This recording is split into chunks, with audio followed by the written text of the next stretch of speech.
In diesem Video schauen wir uns einmal die Verstellung der Vorgewändeposition bei den Isobus-Schwadern im Detail an.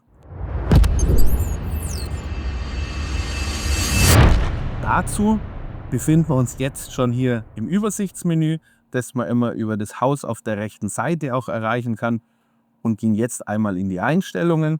Dazu haben wir auch hier unten direkt eine Taste und dann sehen wir schon das zweite Symbol in der Leiste entsprechend dafür da, die Vorgewändeposition einzustellen. Das heißt, die Höhe der beiden Kreisel, wenn man den Schwader während der Arbeit aushebt. Die können wir in 5 verschiedenen Stufen verstellen, um somit immer die richtige Bodenfreiheit auf die Schwadgröße anzupassen und damit in der entsprechenden Arbeitssituation am Vorgewände beim Schwadüberfahren nie das vorhandene Schwad zu zerstören.